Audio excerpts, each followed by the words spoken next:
the Fourth Estate, ladies and gentlemen, it's my singular duty this morning to welcome all of you to this very, very important event that is going to take a very, very short time. As you are aware, the country is in a crisis that has been orchestrated by those who are in power, a crisis that has been worsened, by the intransigence of the ruling regime. And therefore today we gather here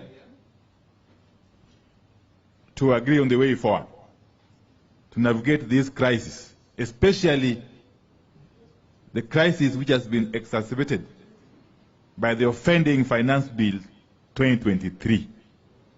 So today we want to listen to our leader, give us direction on the way forward. Because as a country, for sure, we need a way forward that we cannot get from the clueless, rudderless Kenya Kwanza regime. So without much ado, and welcome Your Excellency Honorable Stephen Kalonzo Musyoka. Welcome. So, without much ado, allow me to welcome His Excellency Prime Minister Raila Amolo Odinga, the leader of the Azimio coalition, to make his address. Thank you very much, ladies and gentlemen. Let's be upstanding as His Excellency comes forward. Thank you.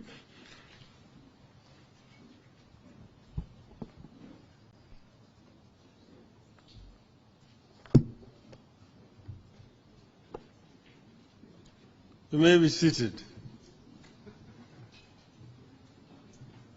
Members of the Fourth Estate, ladies and gentlemen, good morning.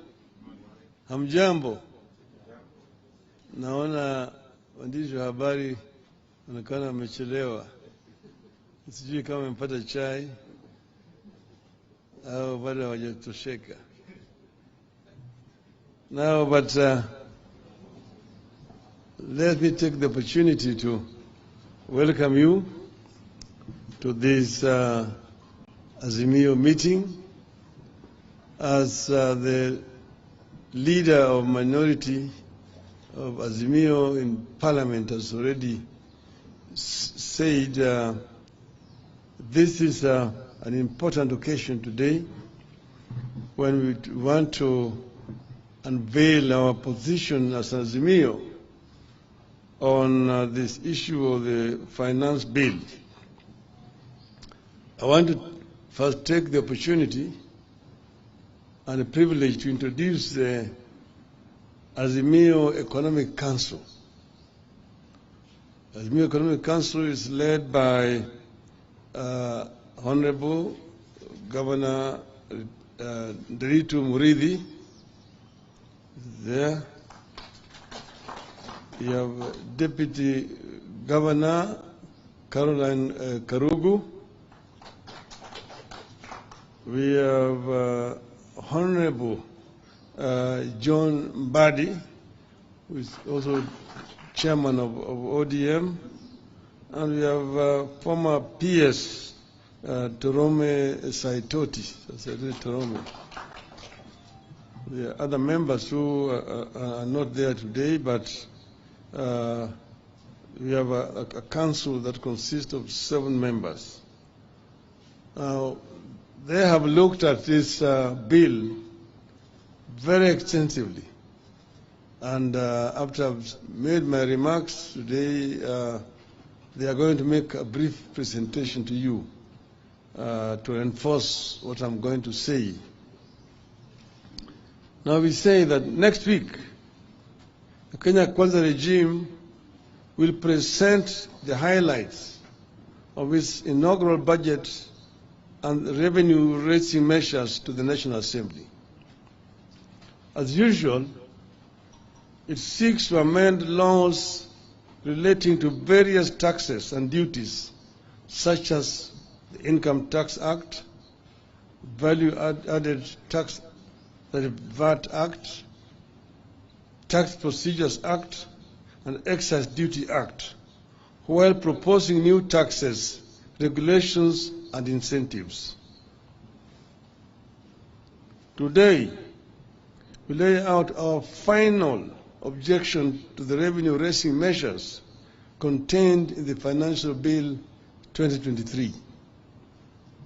We also give final instructions to our members of Parliament, after which, depending on how the Ruto administration behaves, this matter may take a very different turn. Celebrated African writer Chinua Achebe said, and I quote, "A disease that has never been seen before cannot be cured with everyday herbs." In the history of budget making in Kenya, no regime has imposed so many and so high taxes on our people in return for nothing except fantasies and fairy tales. This bill is a disease that cannot be cured with everyday herbs. This bill is economic sabotage. If Ruto insists on this bill, this country will go into full recession. This bill requires and must get fierce resistance. No Senate leader withdraws subsidies on basic goods, then increases taxes on the same goods and salaries of working people, including hawkers. You withdraw subsidies, and then you now add taxes to add insult to injury. I will highlight areas of significant concern to us. Then let the Azimio Economic Council take the country through the details. Ruto wants to levy taxes on chama or merry-go-rounds. Merry-go-rounds are the bankers and lenders of last resort for our mothers and youth, particularly in rural areas and slums. Without offering any services to the chamas, women groups and trade associations, Ruto has decided they must pay taxes. This strikes at the heart of women's economy.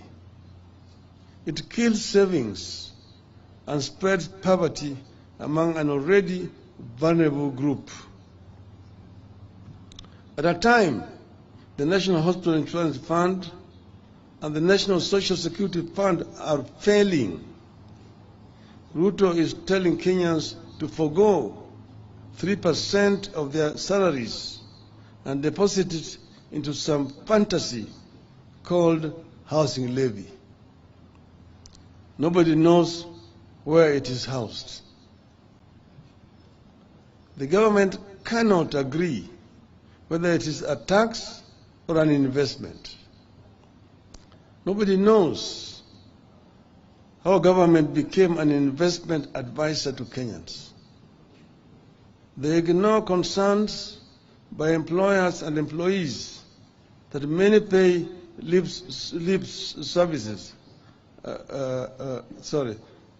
that many pay slips are already overwhelmed by deductions, loans, and lack of pay rise.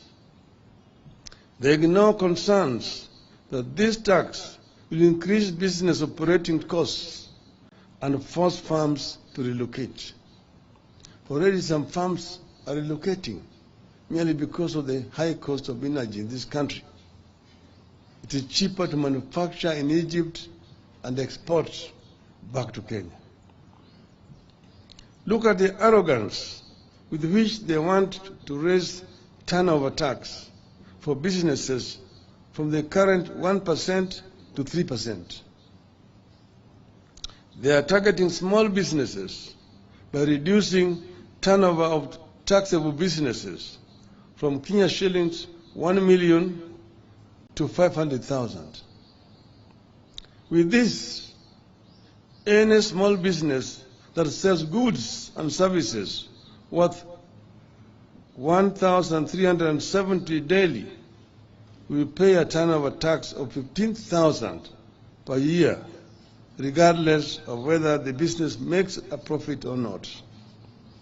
That sounds like a memo on how to kill businesses and the economy. Nobody now knows where the bottom-up economy went. The mama mboga, the boda boda, the juakali, the hustlers. Contrast that decision to increase taxes for small businesses and merry-go-rounds with Ruto's plan to scrap VAT on aircrafts and helicopters, a benefit that should be extended to small businesses is being extended to the rich who trade aircrafts. This is not bottom-up, this is top-bottom. Ruto promised to respect every job and its contribution to the economy. This does not look like respect for every job. The bill exposes a clear disconnect between Ruto's fantasy and the experiences of ordinary people. Hard-working people, like youth seeking to make a living as content creators and social media influencers for fun, fame, and money, are being slapped with a punitive 15% withholding tax. Ruto wants to impose a 316% tax hike on beauty products such as wigs, false beards, eyelashes, human hair, and artificial nails, among others. The beauty industry is a major employer, particularly of our women and girls who have been unable to find work elsewhere. Millions of young men and women eke a living out of saloons, spas, and barbershops. Those businesses face closure. Others will have to sack employees. Ruto and Kenya Kwanza are behaving as if cost of living is no longer a crisis in this country. Despite existing high prices, Ruto wants to impose 16% VAT on maize flour, cassava flour, and wheat flour. It gets worse when we factor in the proposal to expose agricultural pest control products, transportation of sugarcane, raw materials for fertilizer manufacturing, and fertilizers to VAT. The net effect is that costs rise again.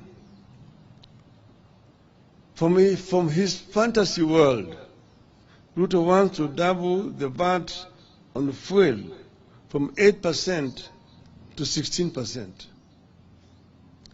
Palm prices will increase by 9 shillings per litre of diesel and 10 shillings per litre of petrol. The cost of goods, bus fare, and production will immediately rise again. Healthcare has impoverished millions of Kenyans. But Ruto wants to expose pharmaceuticals and medicaments to taxation by removing them from the zero-rated to tax-exempt list, targeted at the price of lifelong medication like insulin, and those for chronic illnesses like diabetes and hypertension. After raising the cost of fuel, they want to raise advance tax on motor vehicles.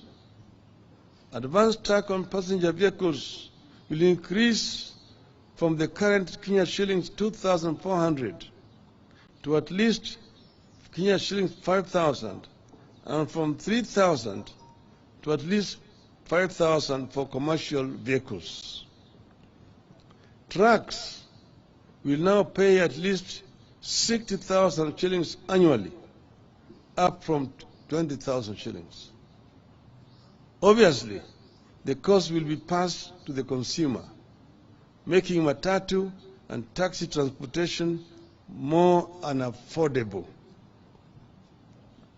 And woe unto you if that vehicle ends up in an accident. Ruto wants to treat insurance compensation as income and introduce a 16% VAT on it. Insurance compensation will no longer be seen as compensation of what was lost. My car had an accident. The insurance company sends an assessor, assesses the extent of damage, which most of the times is under assessment. I'm paid compensation to go and repair my car. I have to pay a tax on that compensation. This I don't know what kind of arithmetic it is. It is the same story with per diems, mileage and travel allowance of public officers. Per diem will now be treated as an income and attract a 30% income tax. I used to be a civil servant, and per diems are based on the costs of living in the country you are traveling to.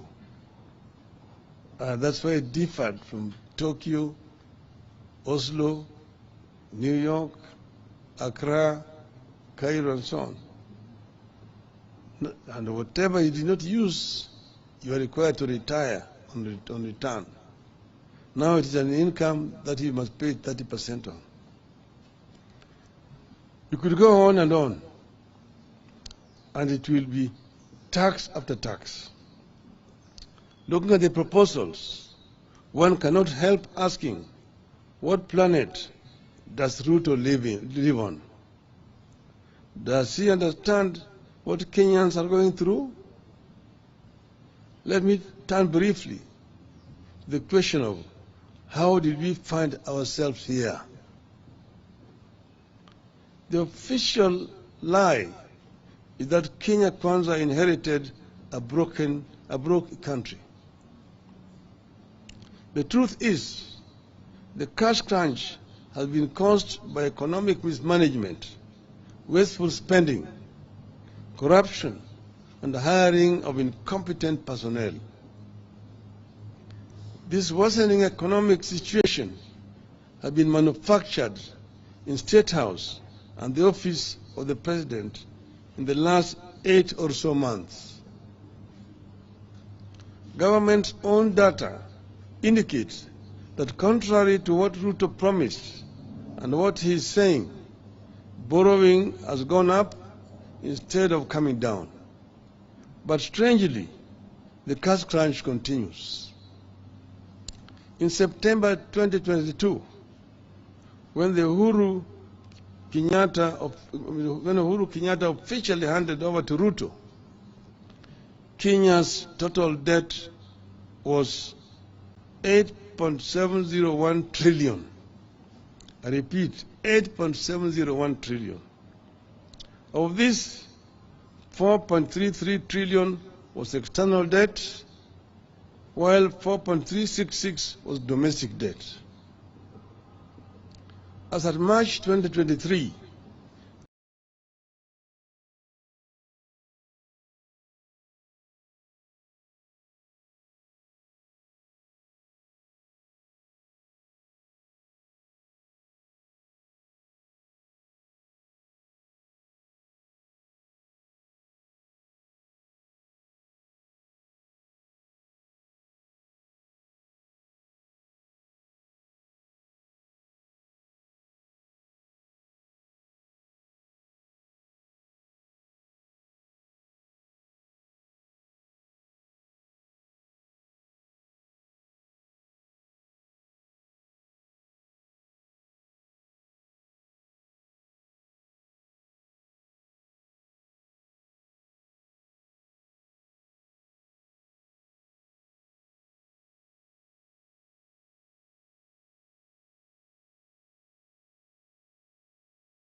2023. We can go further back to the year 2021. Between September 2021 to March 2022, that a comparable period, our debt rose by 405 billion, from 7.96 trillion to 8.401 trillion. External debt was at 4.209 trillion, while domestic debt stood at 4.192 trillion. This was the time Kenya was struggling with the impacts of COVID-19, including implementation of subsidies and the emerging war in Ukraine. But our total debt was still lower than what Ruto has incurred in 6 months' time. Kenya Kwanza has borrowed more than any other regime. They have removed subsidies, raised taxes, but the cash crunch has continued. They cannot pay salaries. They cannot disburse money to schools. They cannot disburse money to counties. They cannot disburse money to the elderly. They cannot finance the National Hospital Insurance Fund. And nearly all major infrastructure projects have stalled. Where is the money going? It is being stolen and being spent on wrong priorities to massage Ruto's ego. And that is not all. Quietly, Ruto is trying to change the country's debt ceiling from the current absolute number of Kenya shilling 10 trillion to a moving number of 55% of GDP. And right now they are trying to bring an amendment in Parliament that will remove the parliamentary authority to sanction increase of debt. The debt level is already 60% of the GDP. To beat that violation of the law, Ruto wants to force an amendment to the Public Finance Act to allow the National Treasury and not Parliament to set new debt ceiling. Which is why we are calling on Kenyans to reject excess taxation to finance wasteful expenditure. It is urgent that we bring Ruto back to earth because he lives on another planet. As this bill heads to the National Assembly, we must remind Ruto that excessive taxation is stifling growth. We must tell Ruto that when people have to park cars at home because of cost of fuel, it is bad for the economy. We must tell him that when Kenyans postpone traveling up country because they can't afford fuel or fare, it is bad for the economy. We must tell him that when people choose to stay indoors because they want to spend less on expensive goods, it is bad for the economy. And we must tell him that these things are happening now, here in this country. Rather than burden Kenyans, we want Ruto to undertake the following. 1. Stop duplication of county roles and responsibilities. In the proposed bill, budget for health is growing by 35 billion shillings at the national level, yet health is a devolved function. 2. Adopt a zero-based budgeting. Don't take the previous budget as the baseline. Every budget must start at ground zero, where everything has to be justified. 3. Don't grow the size of the budget. Cut it down and live within your means. 4. Instead of imposing new taxes, see the loopholes that lead to the loss of revenue. 5, stop non-essential government expenditures, including the appointment of the chief administrative secretaries. 6, reduce the size of government. 7, cut non-essential domestic and international travel. 8, freeze ministerial out-of-station allowances, ministerial house allowances, and domestic allowances for cabinet and principal secretaries. 9, stop corruption and theft of public funds. 10, finally, we ask Ruto to humble himself, withdraw this bill, offer apology, and seek forgiveness from Kenyans for the anxiety caused then and begin afresh. One point I wanted to mention, that the budget for the parliament is 41 billion shillings. That of the judiciary is 23 billion shillings. But the budget for housing, which is talking about as its flagship project, is 29 billion. Parliament, with only 400 or so many members, it allocated 43 billion shillings for members to be globe-trotting around. Yet housing, which is saying is fundamental to his budget, is only allocating 29 billion shillings, less than what is given to members of parliament, almost equal to what is given to the judiciary. It's economics upside down. You have noted that the regime has run out of sound bites and explanations for these proposals and has resorted to threats. But we have agreed with our MPs on what to do. Vote against any tax rises. Should Ruto overrun the National Assembly, we will regroup and overrun him in the wider National Assembly of the whole people of Kenya. End of statement. So, we welcome Madam Martha Karua, who just joined. I would now like to invite the Chair of Azimio Council, Honorable Nderitu Muridhi, to take over from here. Welcome.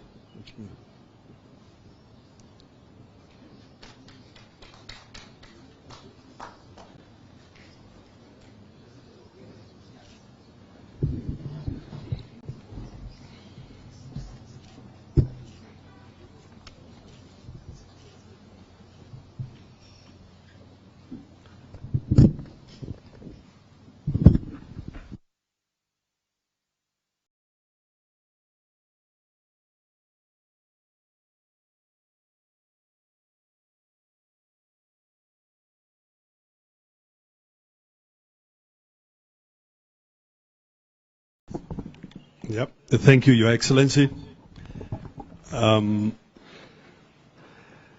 Your Excellency Raila Amolo Odinga, Your Excellency Martha Karua, party leaders, honorable members of Parliament, for the state, ladies and gentlemen.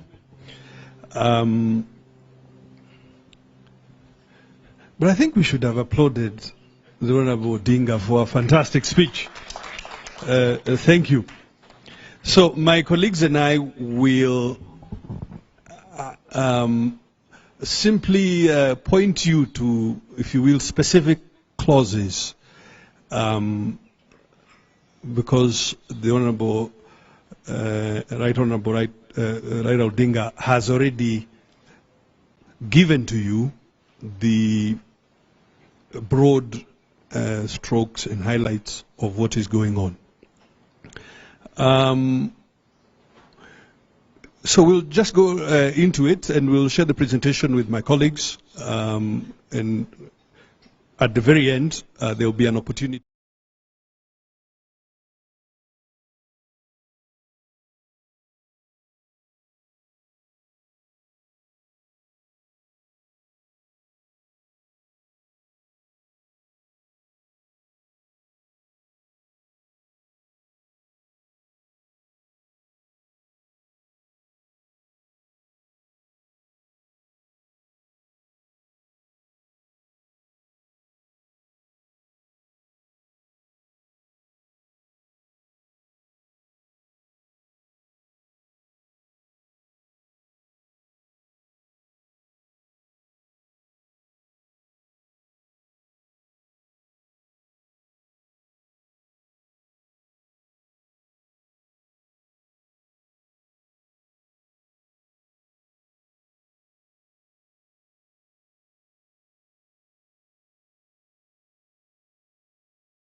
and you are running your partnership and you decide that you want to give some of your assets, including your house or building, for that business, then of course the total balance sheet of the business will go up. And if that increase is more than 20%, the Ruto government is telling us that that must now be taxed. So that is a simple explanation of that. But I want to now focus more on VAT. You know, Kenyans have just been talking about one aspect or one particular amendment to the VAT Act, and that is the amendment that is touching on fuel and petroleum products, which is found under Clause 28. Yes, the proposal is to increase that from the current 8% to 16%, something that we defeated a few months ago. And now, if that happens, obviously, then the cost of transportation in this country will be high, whether it is individual transportation or private transportation or transportation of produce, agricultural produce to the market, it will increase. That will definitely increase the cost of basic commodities. It will also affect the cost of construction, and that is where we find disconnect between Ruto's policies. In one way or the other, they are talking of affordable housing. In another, they are taking away that by making the cost of construction very expensive, because there will be transportation of materials to the various construction sites. But that is not the end. If you go to Clause 30 of the bill, Clause 30 of the bill is the one that the Prime Minister talked about, the insurance compensation. Yesterday, I watched my colleagues struggling to mislead Kenyans, the chair of the Finance Committee, trying to say that this one is only touching on those supplies where input VAT had been paid, and now there is an accident, maybe fire has burnt the business, and so you are being compensated, and so you could claim input tax twice. You know, interestingly, I want us to engage our minds to this. First, this MP was trying to think the law, but not what is in this bill. What he was saying is thinking the law. The truth is, for you to be refunded input tax in this country, you must have sold the commodity. So before it is sold, you cannot be refunded input tax. So something that is burnt has not been sold. And there is no insurance company which will compensate you at the selling price. They will compensate you at the cost at which you acquired the commodity. So what he was telling us was simply playing with our psychology. What is provided in this bill is that if you get compensation, that compensation will be taxed at 16%. That is the truth. And that no one can run away from that. I want to go straight to Clause 33, which is proposing a number of amendments. And I will start, you know, interestingly, ladies and gentlemen, Ruto has been telling Kenyans that why don't you praise me for the 20 items that have now exempted. But most of those items that he's talking about were actually zero rated. Presently they are zero rated. Now they are being moved from zero rating to exempt. And you are telling us we should clap for you. Unless these people have not really fully briefed President Ruto, or Ruto, I think he has not been properly briefed. For those who may not know, or those who don't understand the difference between exempt and zero rating, the simple explanation I would give you is that exempt commodities zero rated commodities are cheaper because you are allowed to claim input tax. In exempt, you cannot charge VAT, but any VAT that you paid on what went into adding value to that commodity is claimable. In exempt, it is not. I want to give a very simple example. The table in front of you. If that table is exempt from tax, VAT, what it means is if you are selling the table, you will not charge VAT.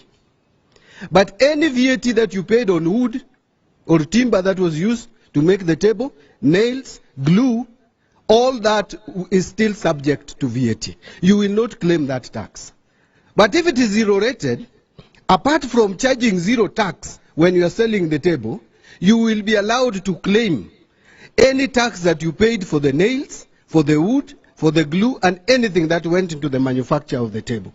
Therefore, what I'm saying in a nutshell is a zero-rated commodity is cheaper than an exempt commodity. What Ruto is doing is transferring many of those items from zero rating to exempt. And you can find that under clause 33. You read it together with the original act. That is a problem that I find with the Kenya Kwanza leadership. They are reading the act without the bill without the act.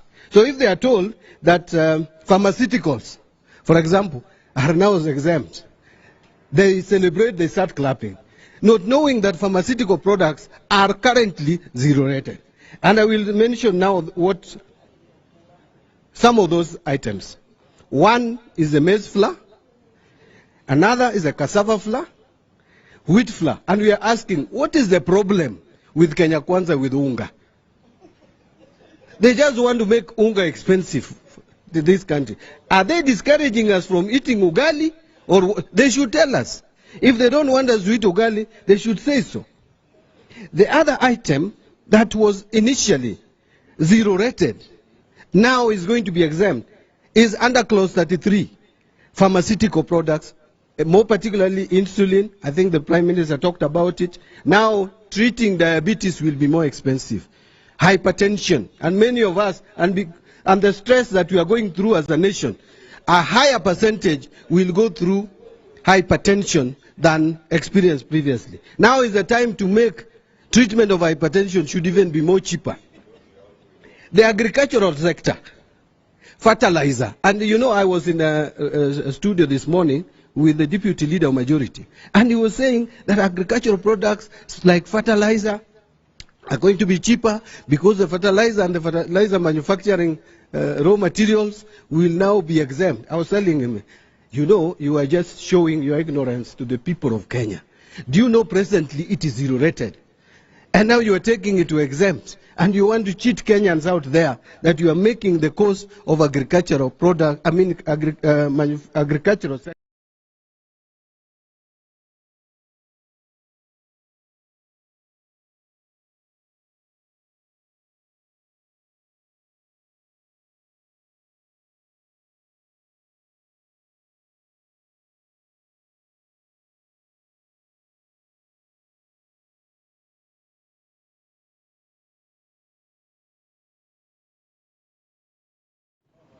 Construction of specialized hospitals. In fact, I met a bishop as I was walking out of the studio. He was going to talk about cancer, and he asked me, what should I say? I said, you go and tell Kenyans that we are suffering as a nation. We can't treat cancer because we don't have specialized hospitals.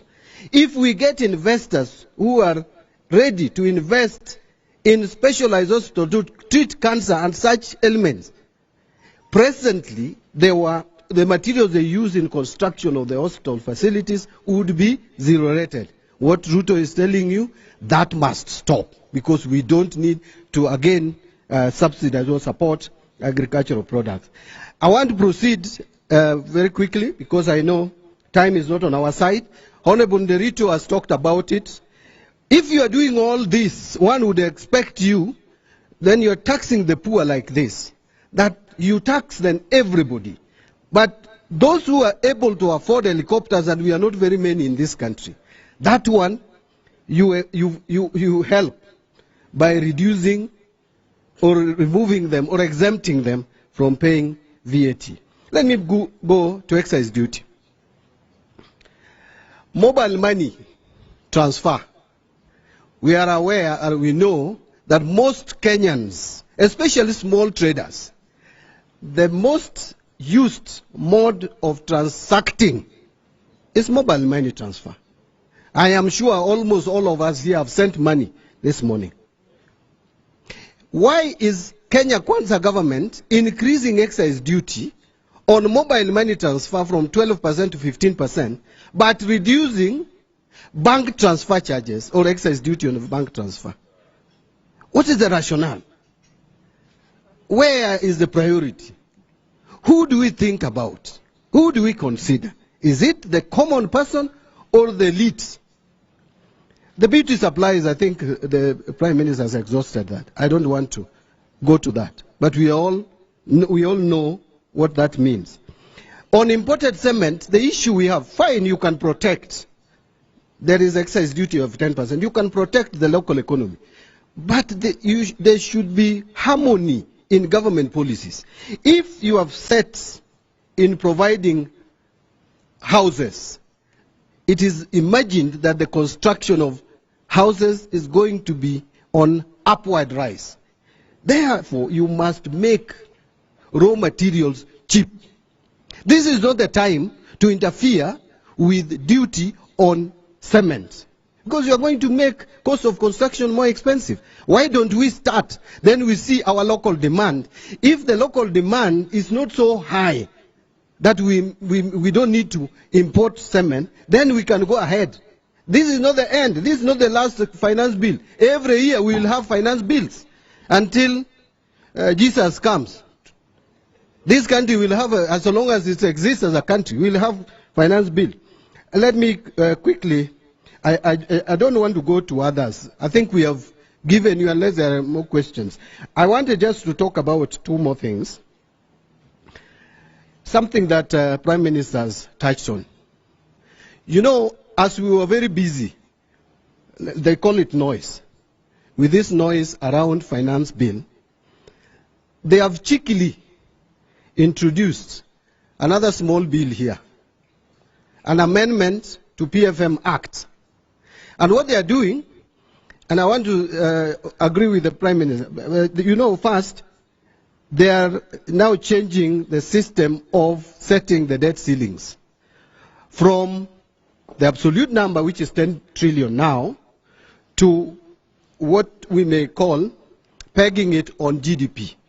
And they are saying 55% of GDP. That is the proposal.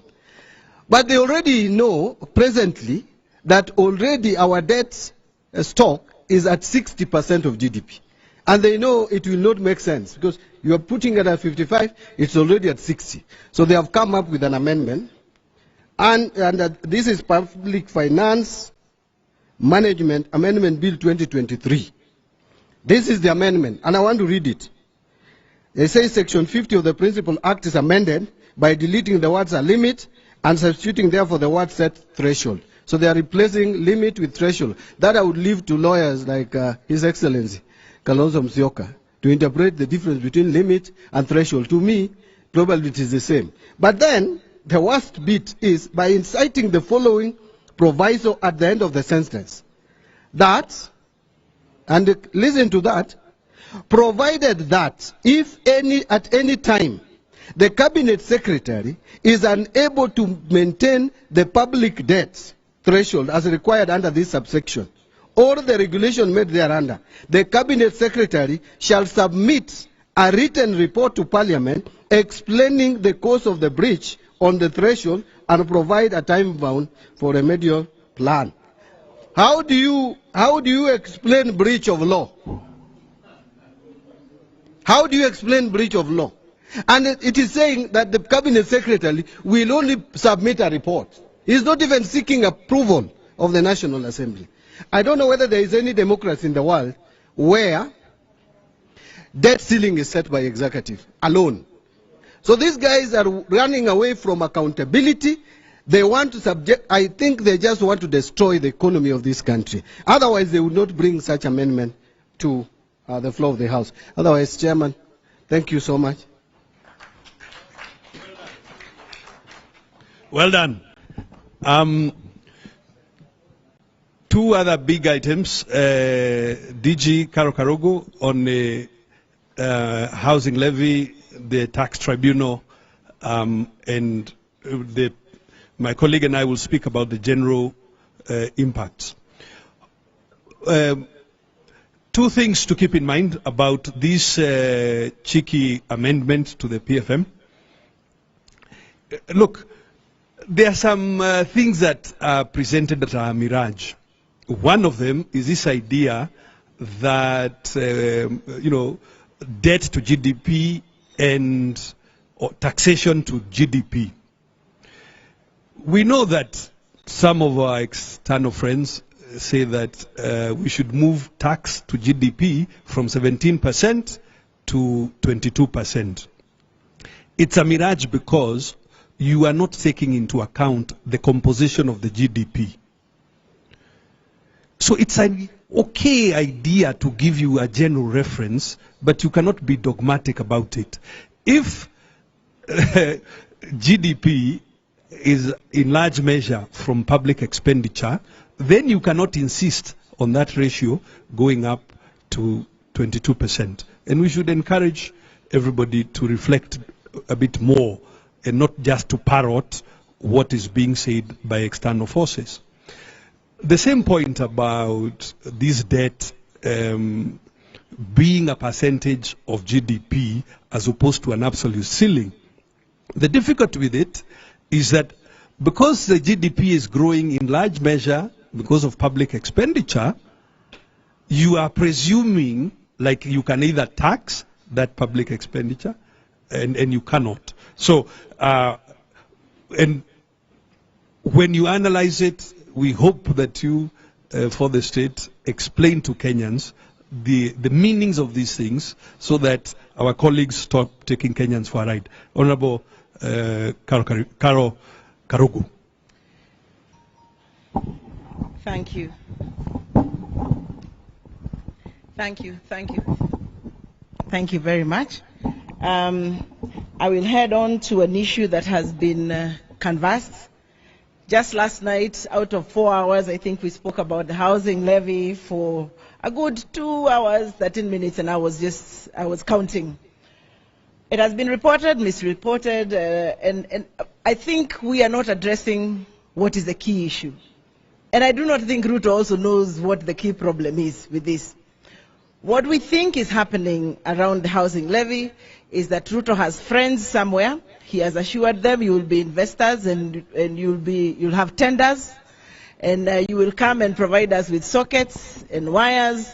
And so the deal is done, and now they're doing the backward cleaning. Because essentially, if you ask yourself with the housing levy, what problem are we curing? Are we curing the problem of unemployment?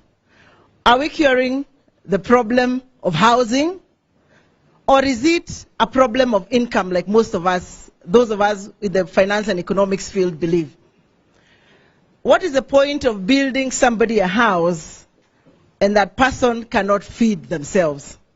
Even if, and we argue, even if these people are built for houses, they will live in the streets with sufurias in their heads like us in Jubilee and bakulis in their hands because they will not have food. So where are your priorities? That is what we want to ask Mr. Ruto. And we want to say, matters housing levy, I think I want to conclude it in this way. Kenyans have a serious trust deficit with the Kenya Kwanza government, with Ruto and Gachagua. They are saying, give us your money, we hold it for you for 7 years, we construct houses somewhere, we give to the poor, and then in 7 years, we'll give you back your money. And what Kenyans are asking is, can we trust you even with 100 shillings?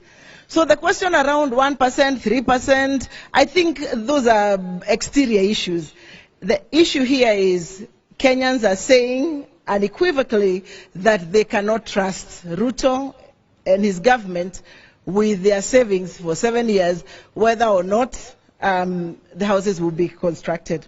If we move on to the issue of clinker, Clause 72 is proposing a 10% levy on clinker. Now, those who know anything about the cement industry, clinker composes 60 to 70% of cement today.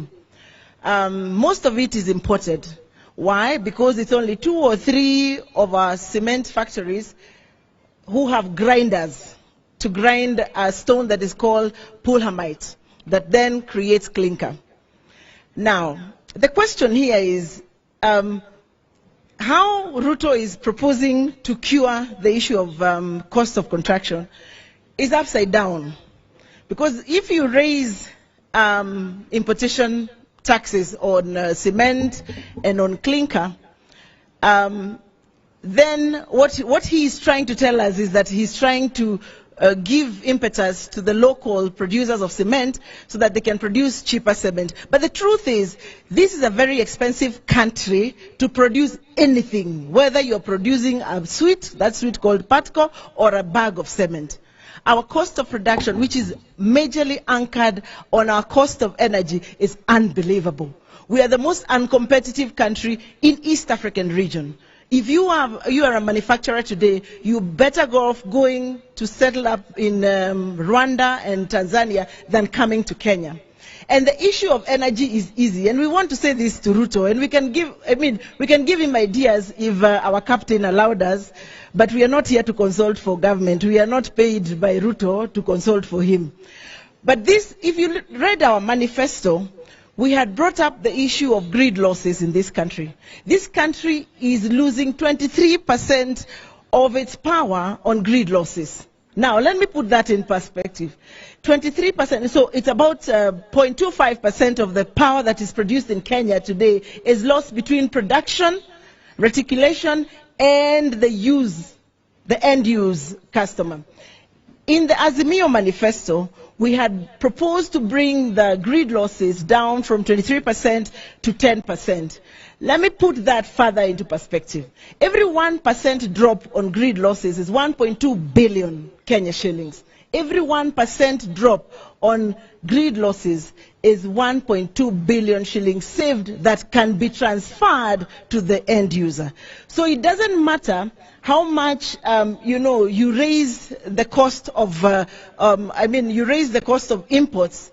What the government should be doing is ensure that producing locally is competitive, that bag of cement can be produced locally at a cheaper price to match the global and the East African market prices.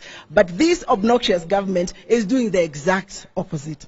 The same is happening to iron rods and steel bars and kraft. Let me spend some time on kraft. Kraft is the paper that wraps unga. I want to be like my colleague, Honorable Mandi. I do not know what Ruto has with unga. Unga has been hit from left, right, and center.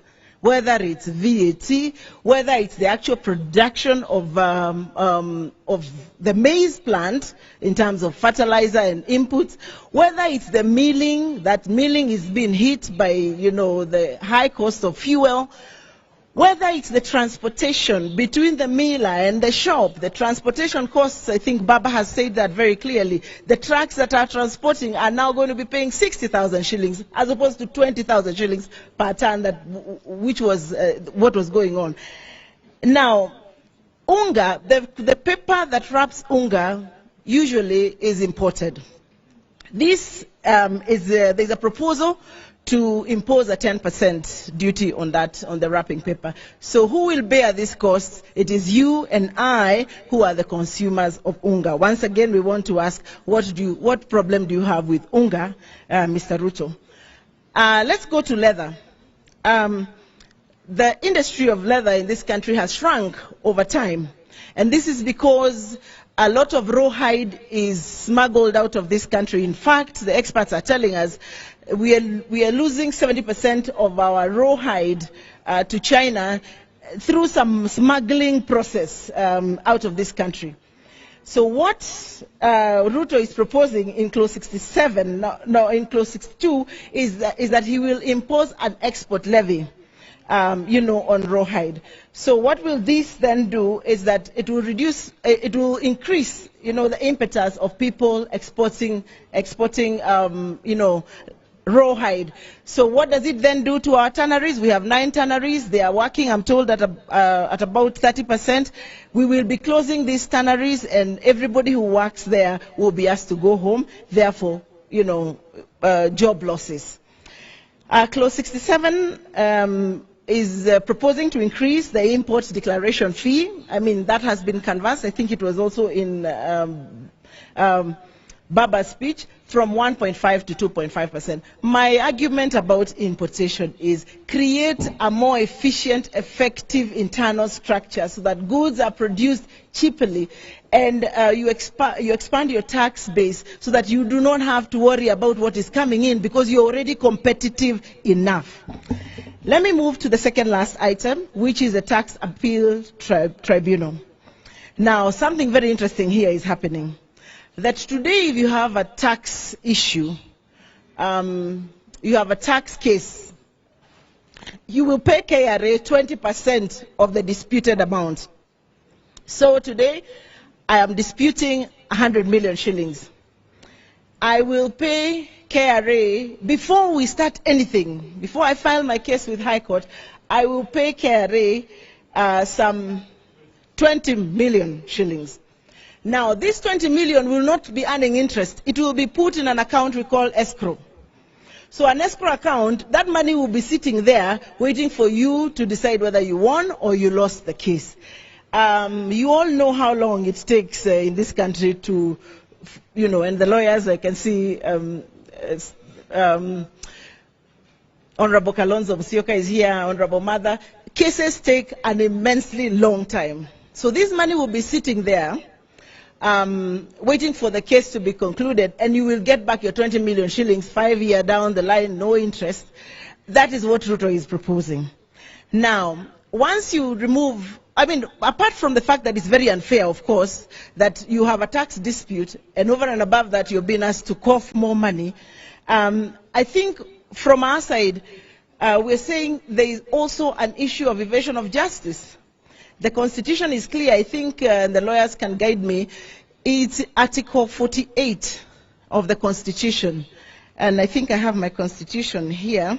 If I could just read, because it's important for us to get this bit.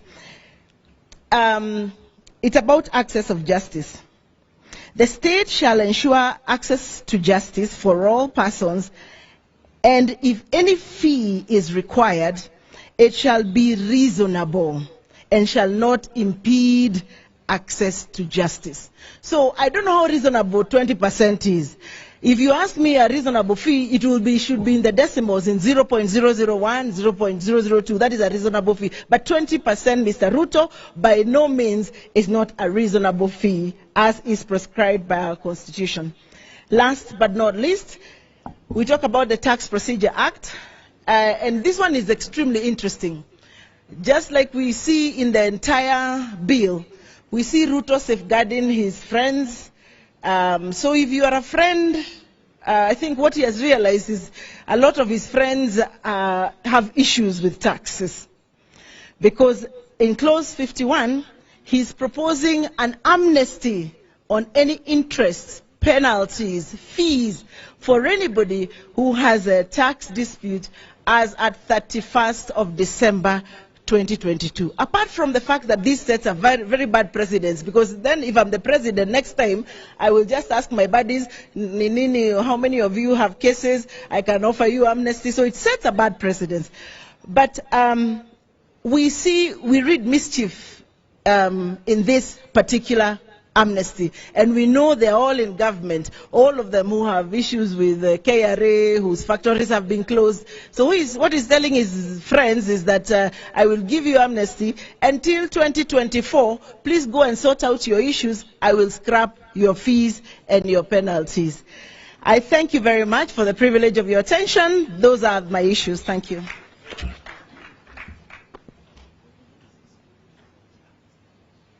Thank you. Well done.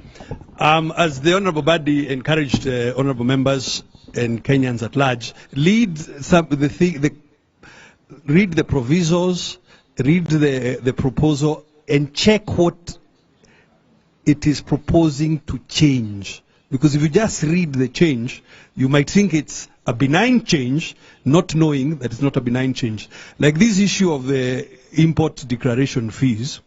If you don't read the proviso, you will think it's a good thing. Now, the overall change says, let's move IDF fees from 3.5% to 2.5%. And that might sound like a good thing, except if you read the original act, you will find there is a proviso, provided that raw materials for manufacturing should pay 1.5%. So if you remove the proviso, it means that everything, including the raw materials, goes from 1.5% to 2.5%, which then has the effect of making manufacturing more expensive.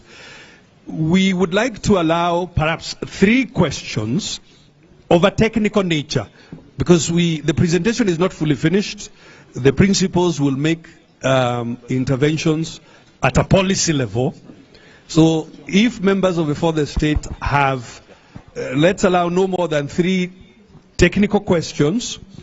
In answering those questions, our colleague Saitoti Torome will come up to help us and myself to answer the questions and also give you one broad statement about the overall impact of these taxation policies on this economy. What do you expect is going to happen if these taxation policies go through? What will happen to the economy this financial year? So, by a show of hands, if, again I repeat, if it's a question of a technical nature, that's what we'll answer. Then afterwards, the principals will make interventions, and you can then ask the bigger picture questions. Yes, down the road.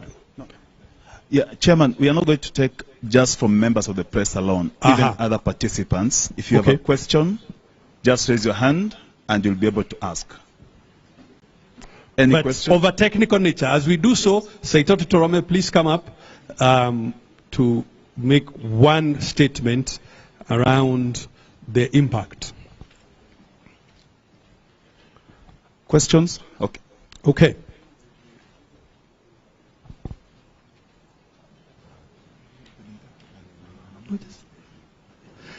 Well, thank you very much indeed. It would appear we did a fine job in explaining the intricacies. So thank you very much indeed for that. Saitoti Torome, in one sentence, what's going to be the impact of this taxation on the Kenyan economy overall? I think. Thank you very much, Governor Mureithi. Mine is only to state one point. Since this debate of the finance bill started, there has been a lot of emphasis on the cost of living. One thing that I would like to point out is actually the fact that VAT, it is the one that has a direct impact on the cost of living. Why? Because it is an expenditure tax. And because it's an expenditure tax, it makes the final product like petroleum to be expensive, which affects the cost of living. And also, when we put VAT on inputs, it makes the cost of production very high. Deputy Governor Karo has just said about how it will affect our economy. And it is actually true, because God are the days, and you will agree with me, when you used to say that Kenya is a blue-eyed boy where all the foreign investors are attracted in Africa. It is no longer the case. Many African countries have opened up their economy. Tanzania is there, it has got a lot of resources. Rwanda, Uganda, even DRC now is a member of the East African Community, and South Sudan. So when we make the cost of production in our country very expensive, we will not be able to attract foreign investors, and our economy will not grow. And even to mention that, I can see Honorable Oparanya is there. He actually used to be the Minister for Planning and Vision 2030. If we make the cost of production in our country very high, by imposing such kind of taxes that are in this finance bill, we will not be able to realize the dream of Vision 2030, because we will not be competitive. So we have to be very careful. And just as the Right Honorable Prime Minister said when he was making his closing remarks, when a government is confronted with a budgetary deficit, because this bill is actually trying to make sure that we don't have a deficit, there are two ways.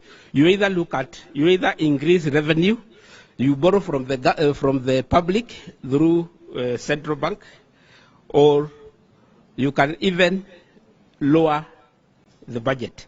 So instead of focusing so much on raising taxes or revenue through taxes, why don't we focus even on the way we do budgeting? And I think that one has been well explained by Derito Mureithi on how we can actually be able even to remove duplication and many other things, and then we address the issue of governance. I think I am always a person of very few words, and I think that is what I have actually observed. But the most important thing, this bill will make it difficult for us to realize the dream of Vision 2030. Thank you. Thank you very much indeed, ladies and gentlemen. May I turn it back to Majority Leader to help us with the balance of the presentation. Asante sana.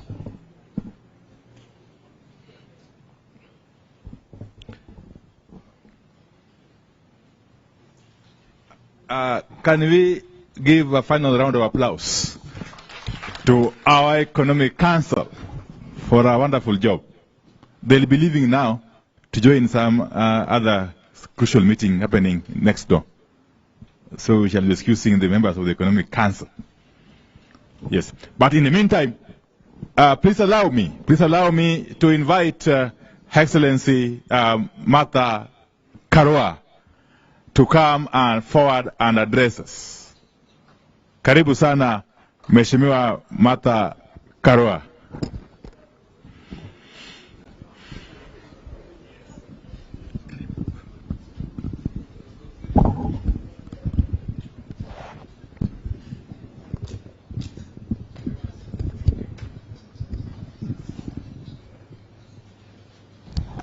Good morning, everyone. After my boss has spoken, has given such an eloquent address, there is very little for me to say, and also with the remarks that have been made by our team. But I want to say that clearly the finance bill is an indication that the Kenya Kwanza government has waged an economic war against citizens, and especially the vulnerable.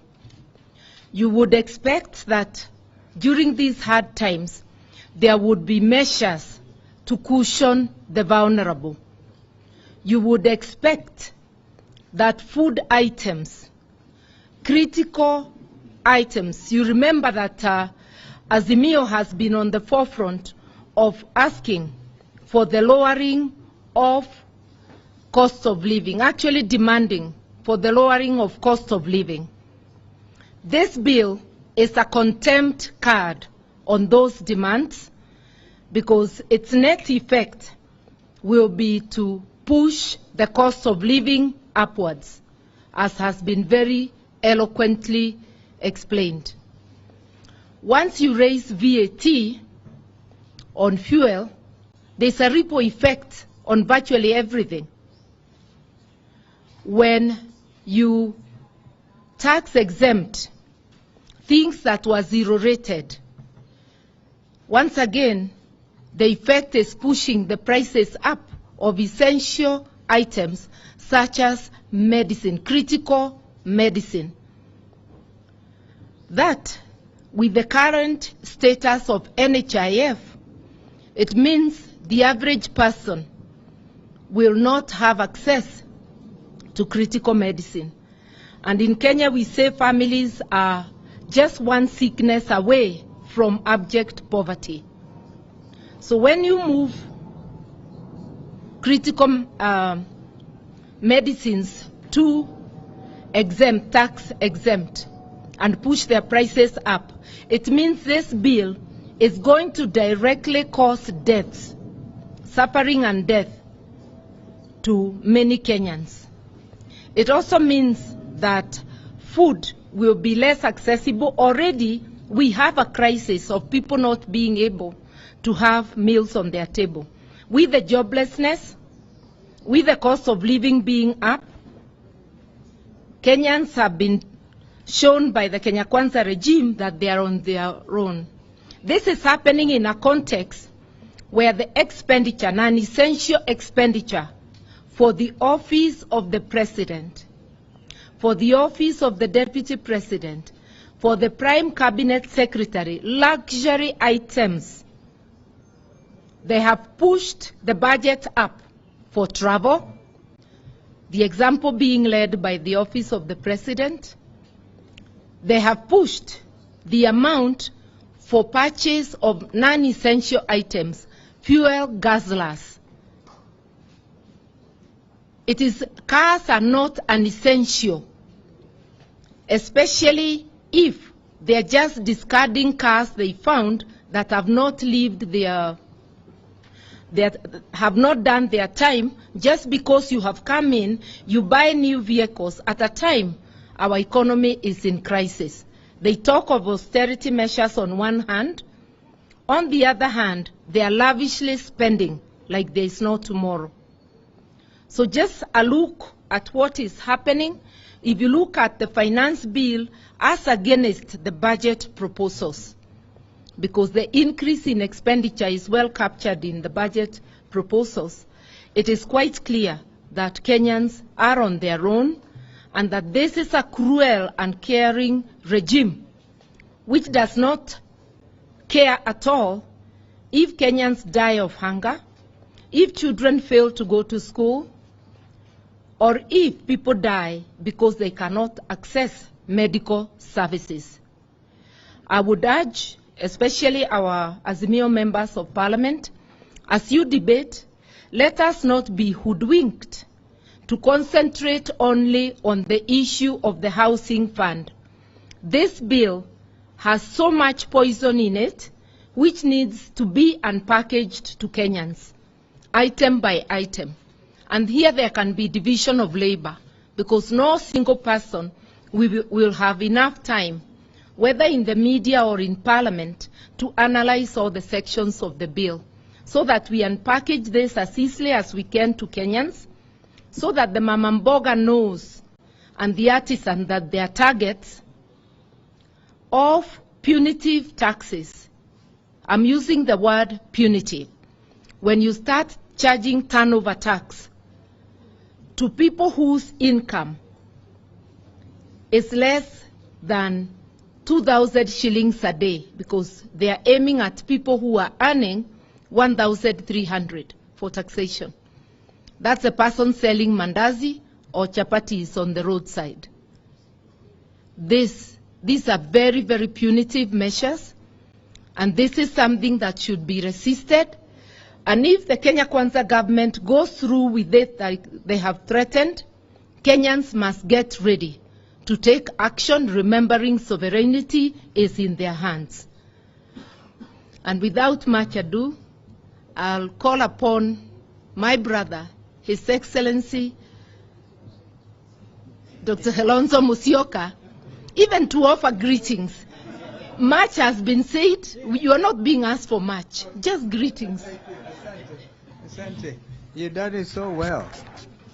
I didn't want to add anything because our brother Raila put it so well, so eloquently. I think this has been actually a learning experience for a lot of us, and I want to thank our Economic Council team. Now Kenyans know the difference between zero rating and exemption, and that is where the big lie is. And I think that has been unpacked, thanks to Honorable Badi and the colleagues. Last Sunday I was in a church somewhere in the river, in Mulolongo, and I spoke about the skepticism at my level with people wanting to rush to court. Everybody is within their rights to rush to court, but we have also heard from our sister Caroline Karugu on the provisions of Article 48. My brother, who is also a very good friend, Wajakoya, will probably agree, and Mother, denying people access to justice as unconstitutional. So some people rushed and said Kalonzo is supporting the finance bill. My media team did a very good job of that disinformation. So you can see the level of panic. People are panicked because they're doing the wrong things. So, as I said, we are ready to go. Our teams are very well. A leader in Parliament is here, a leader in the National Assembly, and the leaders, of course, the matter is not going to the Senate, so it's all National Assembly. So, Wandai and the teams, I'm sure you are equal to the task. You want me to call some other friend? Yeah, I'll probably call my brother, Governor Eria, who has lived through this. But before you come, Eria, it appears to me, over and above all this, taxation, there's also the Kanjus. You know, the county governments are also doing their own taxation. So look at it. That's why I said you cannot develop an economy this way. And those who have been following even the debate on debt ceiling, for me, I find that completely unacceptable. The issue about debt ceiling had to get President Joe Biden leave the G20 or the G7 summit in Hiroshima, in Tokyo, to go back and make peace and argue and agree with the House Speaker of Congress, because America was at the verge of breaching even the debt ceiling thing. So this debt ceiling matter cannot be hidden. It must be brought to the fore so that Kenyans will know you cannot extend the debt ceiling without the full involvement discussion of Parliament. So hiding it under some funny clause that we just been told, I don't know who made that presentation, that the cabinet secretary responsible for finance can just go and lay on the table some information, and then the country then assumes that all is well. So I think in a nutshell, we are in a crisis, and we need to be able to accept that this is a crisis matter. And then, as my brother said, the conclusion was very clear. We give it to the public court. I don't know whether it's you, Kioni or Wanjakoya or Mwangi. Mwangi, you had stood. As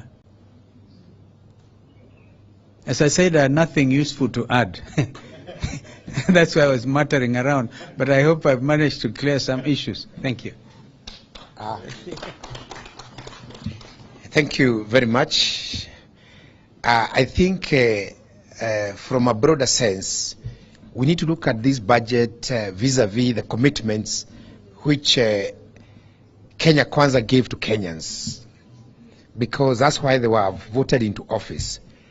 Because even as we get into the figures, there are some broad commitments which Kenya Kwanza gave, and they are supposed to be delivered through the finance bill, essentially. To Central Kenya, for example, there was a commitment for guaranteed minimum prices for coffee, for tea, for milk, and for other farm produce. And from an income perspective, because like for example, from our region, our income comes from agriculture. This finance bill must answer the question, then after implementing this finance bill, what then will be the guaranteed minimum price of tea? Because it was a commitment. What will be the guaranteed minimum price of coffee? What will be the guaranteed minimum of price of milk, of cotton, of pyrethrum, and of other farm produce? Because that was the main commitment to farmers. So is coffee going to go to 200 as they committed as an output of this finance bill? That is what those people expect, because they might not understand the numbers very clearly and the argument today, but the impact of this to them is what they need to take home. So Kenya Kwanza must tell us, out of this finance bill, then what will be the guaranteed price of coffee to Mount Kenya farmers, of tea, of milk, of rice, because that was their commitment. As we speak, tea attracts about 42 levies, 42 taxes.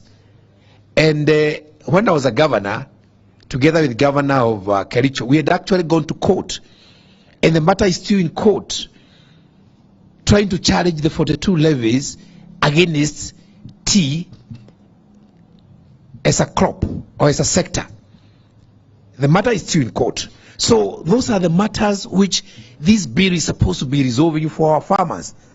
But they're just giving us figures which are actually indicative of the fact that fertilizer is going to go up,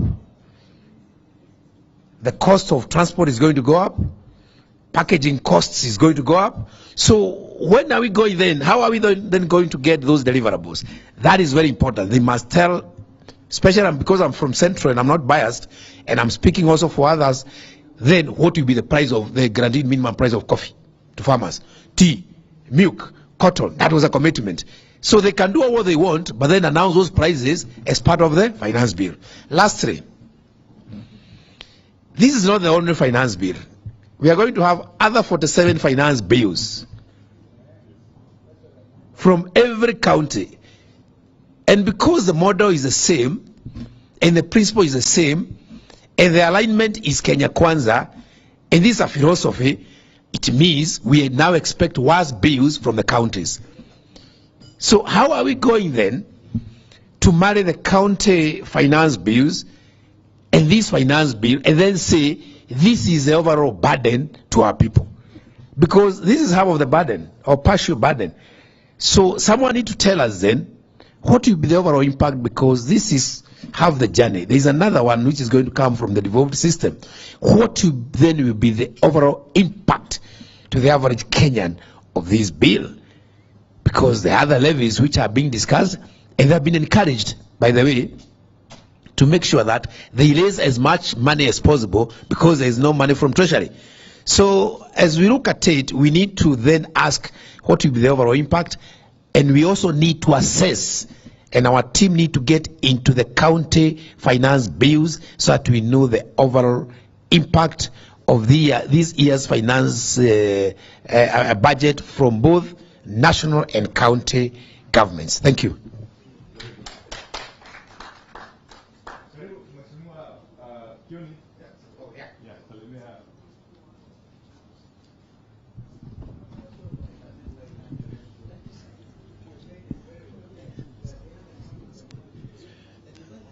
I think, to me, this is a Shakahora budget. We are all candidates for Chakahora. At this late, none of us can be able to add a kilo to our weights, because the cost of living is certainly going to be totally beyond the reach of all Kenyans. And I wanted to say, when we talked about the 4-5 issues as Azimio, the cost of living, this bill deals with the cost of living. So when we were saying that before any talks take place, we needed to address the cost of living, you can see where the vision that our leader had. When you talk about the need to protect multi-party democracy, to ensure that parties within Azimio are not swallowed or collapsed, it's because if they are collapsed, then there will not be this voice on behalf of Kenyans. The voice of the voiceless will have been taken away, and they are still at it. And I think it is important that they are told they will not succeed, because in succeeding, they will have killed the voice that speaks on behalf of Kenyans. You now can see them clearly trying to legalize corruption. When you say that you'll be taking to Parliament the minister to go and justify why he breached the law, and you provide that in an act of Parliament, it's a regime that is not keen on fighting corruption at all. In the whole of the presentations that we have had, I didn't hear any attempt to seal the loopholes. And if we sealed the loopholes, I'm sure there will be a lot of money that can come back and be available to Kenyans for the things that they have been complaining about. Our party leader, Azimio party leader, has again read us in talking about the need to look at the IBC. The whole process of arriving at leaders. The leaders we have in Parliament and those who went through the window into State House and other places are now producing this. So if our process of electing people is not checked, it will continue producing people who do not care about the welfare of Kenyans. And that is clear from the kind of bill that has been led to us and the one we have been going through. We've been talked about Vision 2030. No, and let me also say, when you have in Parliament, Mheshimiwa Wadai, unfortunately, when you have in Parliament 90% or 80% of fellas there, and especially from some legions, were all leagued in, they have no business leading these bills. They will just continue leaguing your lives out of anything useful. And that's what they are doing. Vision 2030, a country, a people without vision. That's what the Bible says. People perish if we move away from this vision. And they have not mentioned the issue of Vision 2030 or even 2063 anywhere. So we are just people galloping in the dark. Haki ya Mungu, tuko kwa shida hapa. And again, as His Excellency has said, the universal health care through the widow, it just evaporated. A short while ago, you'd use your people back in the countryside who are happy with NHIF cards. Today, you produce it and you are chased out of the hospital. My brother is a doctor and he was told, don't retain anybody in hospital, even after any, whatever kind of operation, beyond 4 days. If you retain them beyond 4 days, wewe mwenyewe utalipa. So it's a question of whether you want to undertake these operations is crazy. But there is one more thing that I think we need to focus on. And this is what I would help us and the Senate. Our Kinara has said it many times, but maybe it has not been, the media has not picked it. The amount of money that is spent by Parliament moving from one country to the other, it's a lot of money. The speakers, for example, and especially in the Senate, they actually exchange suitcases at the airport. He has so many places to go, he has no time, to cover all the trips that have been earmarked for him in a year. If we cannot focus on this also, I think it's something, 41 billion shillings to Parliament compared to the judiciary at 20-something, 22, or something like that, and the housing at 29. There are areas where these characters can focus on and still achieve some of the things they think need to be achieved. Of course, not housing, without taxing the Kenyans. Taxing the merry-go-round, Mama Boga na wale mem. I don't know whether you understand. Mount Kenya is full of those merry-go-rounds. And merry-go-round, chamas, all those, table banking. So you introduce table banking so that you can get a mulija kukunywa maziwa ya kina mama jikoni. Some of this is really taxing people while they are sitting at the fireplace. It's really not something that we need to sit loud and wait. But Baba, as I was coming from Nyandarua the other day, I bought some fruits. And a lady who was selling fruits to me said, "When nimekuona kwa Azimio, this pineapple, I am buying it for you, for Baba. Take it to Baba and tell Baba, you are our only hope. Ukirudi nyuma, wa Kenya watapata shida." Kwa hivyo, Kenyans are looking at what you are doing and the leadership that you are giving to us. Na jana usiku nikawaambiwa, wanagojea tu kuambiwa twende. Pali utasema watu waende, hapo ndio watu wataenda. Wame give up kwa hii watu ambao wako hapa. Asante sana. Thank you so much. Before I invite the last two speakers, let me introduce some of us who are in the room. We have the Honorable Peter Orero, who is our host MP, the MP for Kibra. Asante sana Mheshimiwa Orero. We have Mr. Yagwik Ramji, the Deputy Party Leader of Roots Party. Makofi kwake. We have Ambassador Elkana Odembo. I'm sure you all know him. Karibu sana Balozi. We have Sheikh Juma Ngao and his colleague. Very good, Mashay. Thank you very much. Of course, we have in the house our technical team. They have been joined now by Professor Adam Solo, Durongwen, and the rest of the team. Let me invite Honorable Wajakoya to make yes. I'll be inviting, of course, Honorable Paranya to come in later. He's the chairman of the Azimio National Executive Committee. Thank you. Baba Raila Amolo Odinga, Mheshimiwa Kalonzo Musyoka, Mheshimiwa Martha Karua, Mheshimiwa Governor wa Iria, Mheshimiwa Kioni, Mheshimiwa Oparanya. I'll be very brief, and I will not go to what has been said. I talk differently. When you go to a place, you don't repeat what others have said, because they have made a point. Baba has made a point, the rest have made a point. I've looked into this budget. This budget is rotten. I'm not going to comment on it, because it doesn't have things that matter. In Kenya today, with Gulalu Galana, which was 1 million acres of land, we had proposed, as Roots Party before, we had proposed that we shall take 200,000 acres of land in Galana Gulalu and grow wheat for export. We'll not be having this issue of manuring, this issue of propositions of taxes up and taxes down. Bang does not need fertilizer.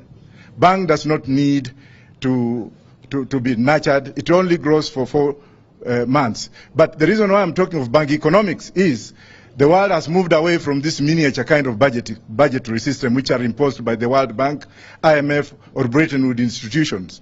I, as a scholar of Bretton Woods institutions, that's law in economics, law and development, if you look at what Walter Rodney wrote, and I'm sure my friend Honorable Kalonzo is very much aware because he's a reader, Walter Rodney wrote of a phraseology that led to his death when he was a Guyanese living in Dar es Salaam at that particular time, of how Europe underdeveloped Africa.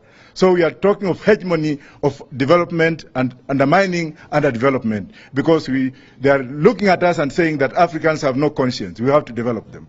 If you look at Professor Yunus of Bangladesh, who is also a scholar renowned for women banking, cooperative women banking, a theme that has been taken over by Bangladesh, which is mixed with Islamic banking, that the World Bank has now borrowed that kind of paradigm, where banking is done from the locality of the women where they are found. And that's a story for another day. We will not be talking on this everyday budget, every day sijui nani amefanya nini. Kama tungepanda bangi for export and for economic development, not for smoking, we will not be having this kind of discussions every day. I speak very harshly because I am one of you. And I am one of you. I am also recognized wherever I've been in terms of intellectual scholarly work that we have contributed to Harvard, London School of Economics, whereby the whites use us to develop some conscience. Now look at these theories that we are talking about here. These are the kingdom theories.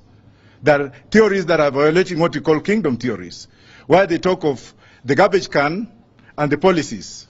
Now here, what Ruto has done is that he has brought a policy to look for a solution. No, he has brought a solution to look for a policy. Instead of putting solutions together, and then you look for a policy, our system is upside down. And none of our leaders are thinking of this. Go outside the box. Look at those Kenyans in the diaspora. Ask them why they're working there. And Honorable Odemo is here. He was one of the best ambassadors we had when we were in the UK. He used to accommodate what we had. Let's look at what we can borrow from the diaspora. We have the brains outside this country that can come and develop this country. Let's look at the Museveni format, the formula that Museveni has used. None of us wants to talk about the Kenyans in the diaspora. We talk about ourselves. Somebody went to Kangundo High School, Nairobi University, worked in the ministry, went to live in Lavington. What kind of policy do you think this person can make? Thank you very much. Aya, makofi kwa Mheshimiwa Majakoya. Allow me now to invite the Honorable Wycliffe Oparanya, who is the chairman of the Azimio National Executive Council, and also the deputy party leader of ODM, to come and make closing remarks, really. And if there will be any questions, general questions, we'll ask the party leader to perhaps feed them. Thank you. Karim. Thank you very much, Honorable Wandai.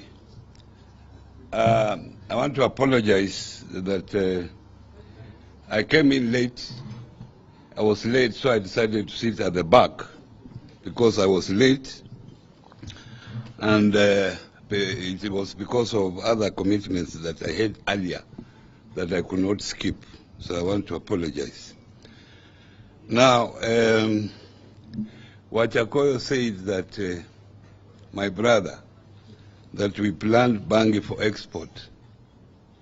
I don't know how we will protect people from picking it for smoking, what mechanism we shall have when we plant it so that it is not for smoking.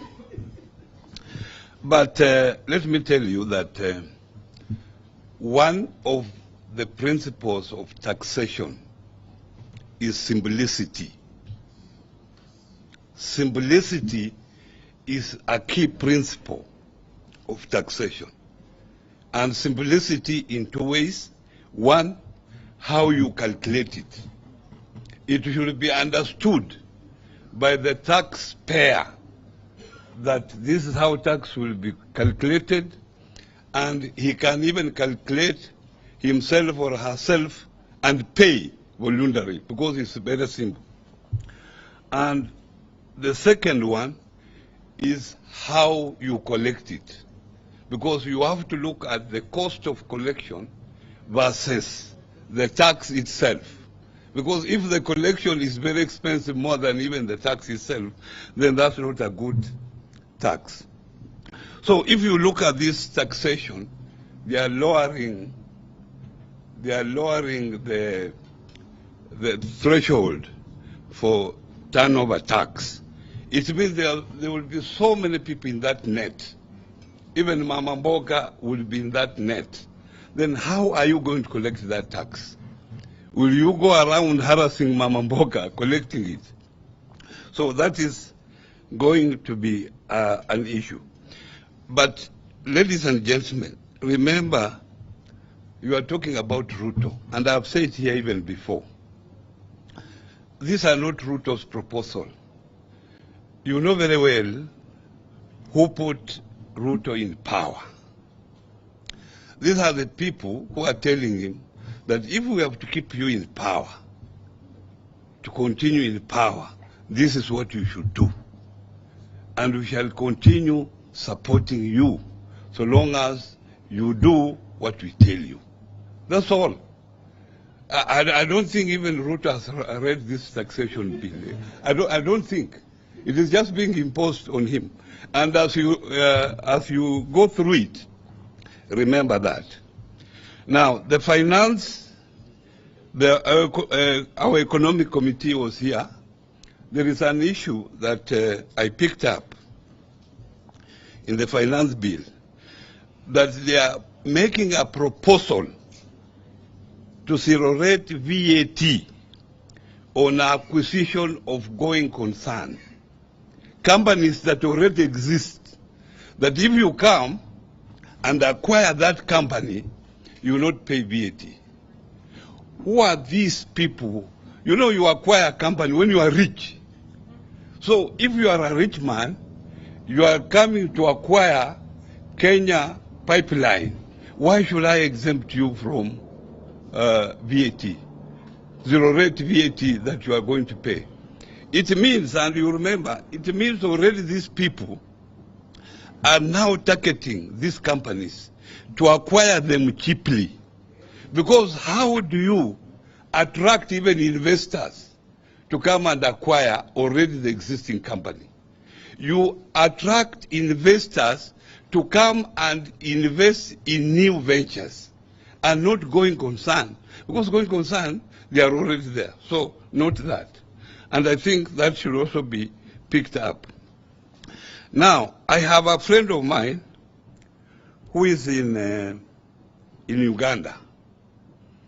He's a Ugandan, but he has stayed here in Kenya for a long time. So he sent me a message this morning, and I want to read to you. He's saying, let him pass the finance bill as it is.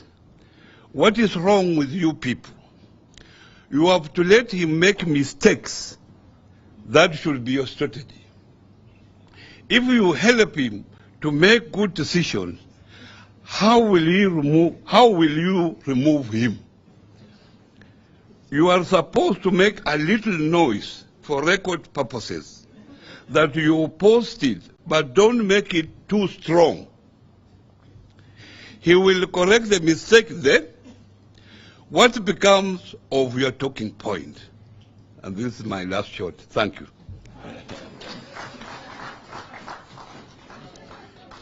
Your Excellencies, allow me, before I invite Sheikh Juma Ngao to make the final prayer, to say this, because the media have been asking if at all we are going to come up with any amendments. The answer is that a lot has been said about this finance bill, and the public has overwhelmingly rejected it. And in our view, this bill is flawed beyond redemption. So we are going to reject it in total. We are not going to propose any amendment to it. As Azimio, we have said time and again that there is still time to withdraw this bill and bring it back in a form that is responsive to the plight of the people, in a form that is acceptable. But our plea has fallen on deaf ears so far. So if this bill finds its way to the floor of the House in its current form, we are not going to make any attempt to propose any amendments to it. We shall be moving to reject it in total. And in any case, there has been the argument that if the bill is rejected, what will happen? Nothing will happen. Life will continue. Because as we speak, there is a Finance Act 2022, which is in place. You reject this one, it will continue to work. And therefore, the notion that the matter of this Finance Bill 2023 is a matter of life and death is not true. It is simply a mere bill, which we have said is flawed, is not acceptable, is overburdening Kenyans who are already on their knees, and therefore the only logical thing to do is to withdraw it. And therefore, with those few remarks, let me invite the Sheikh Juma Ngao. Yes, as he comes, I've got an apology, of course, from the Honorable Wamalwa, Honorable Eugene Wamalwa, the leader of the DAP Kenya, who was elsewhere, though he's on his way, but he may come late. Thank you. Karibu Sheikh Juma Ngao. And you pray.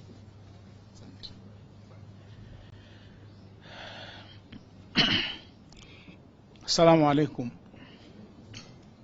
Bwana Yesu asifiwe.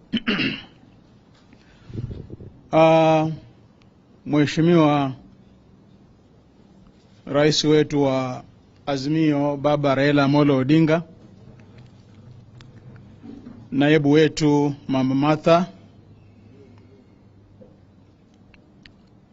ndugu Kalonzo Musyoka, itifaki yote ikizingatiwa. Nimesikiza kwa makini sana wazungumzaji wote, kila mmoja hutaki amalize kuzungumza. Na mazungumzo haya tumekuja kwa sababu jana sisi kama Baraza Kuu la Ushauri la Waislamu Kenya KEMNAK tulifanya press conference Mombasa, tumeipinga hii bill. Na ni baada ya kushauriana na wenye viti wa kaunti 47, tuliwaambia waulize watu misikitini kila wakiswali kuhusu bili hii. Na majority of the Muslims katika kaunti 47 wakasema ambia chairman hii bili aipinge. Nikapigia mzee simu, mzee Raila, akatupa ruhusa, na jana tulikuwa na press conference Mombasa, na sasa hivi nafikiri iko viral katika mitandao yote. Hii bill niliposikiliza leo nimepata mengi zaidi. Ina somo moja ambalo napenda ni wafahamishe. Binadamu wamegawanyika makundi manne, na kuomba usikize kwa makini. Kundi la kwanza kuna watu. Kundi la pili kuna watu wengine. Kundi la tatu kuna wengineo. Na la mwisho akina nani. watu, watu wengine, wengineo na akina nani. Ukiwataka wote kuwapata hawa, nenda harusini, tuwapata wote hawa. Watu ni wale wenye harusi, familia ya bibi na ya bwana, wale ndio watu. Utengeza kadi wale watu. Yule alikuwaye watu wengine. Ukipua kadi wewe ni wale watu, wewe ni mtu mwingine. Kisha ukimwalika bwana Kioni hapa na mingo karibu na sina kadi, atasema shekhe nifuate mimi. Wewe huna kadi, I am your card. Wengineo wale. Alafu wakifarusini wale watu, watu wengine na wengineo hukaa kama hivi. High table. Kila mtu na sinia lake. Biriani, kuku, kachumbari, mapochopocho, sambusa, zote kila mmoja sinia lake. Manake watu wengine na wengineo. Kisha nje ya geti huanza fujo kule. Huko kwa lumbana, kwa pigwa. Mpaka askari ushindwe akarudi kwa mwenye harusi. Mzee kule hii kuna fujo sana. Mwenye harusi huenda paka pale. Kina nani? Yapo. Nyinyi kina nani? Nyinyi kina nani nyinyi? Nyinyi kina nani nyinyi hapa? Awajua mzee, sisi vijana wa mtaani hapa tunkuja, soga ndiye mbaya. Haya, kaeni sita. Kaeni sita. Watu 6 sinia moja. Haina nyama, haina kachumbari, haina sambusa, haina juice. Hivi ndivyo serikali hii imefanywa. Tumefanywa akina nani na Ruto, na bili hii ikipita tutakuwa akina nani zaidi. Sasa nikirudi katika theology, mimi si wakili. Utawala hauanzi sasa. Kuna watawala kwenye Qur'an na Bible wametajwa nguvu. King David alikuwa very powerful. Solomon alikuwa na nguvu nyingi sana, akitawala binadamu, majini, mashetani, wanyama, hata upepo. Akitaka ruka mahali, Suleiman anaweka mkeka, anaomba dua kwa Mwenyezi Mungu, anaruka, akifika anashuka. Alikuwa very powerful. Akaja Firauni.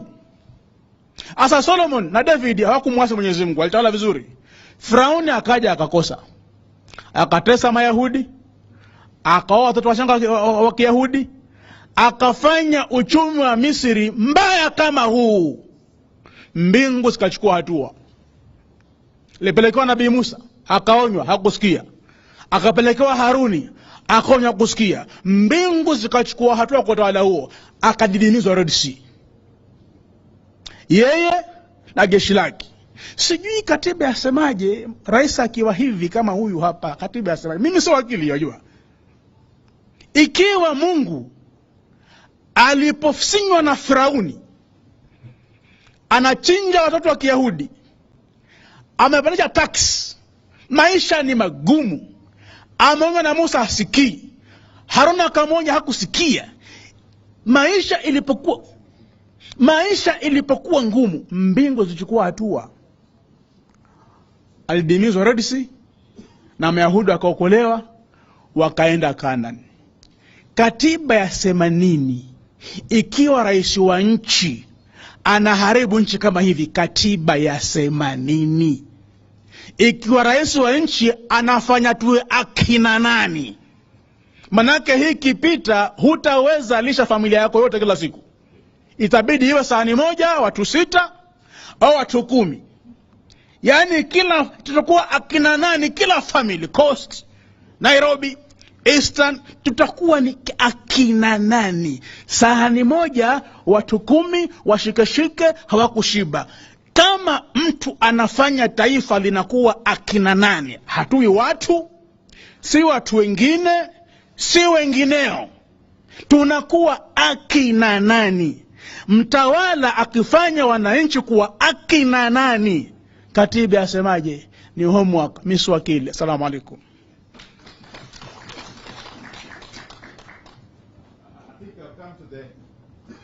We have come to the end of this wonderful session.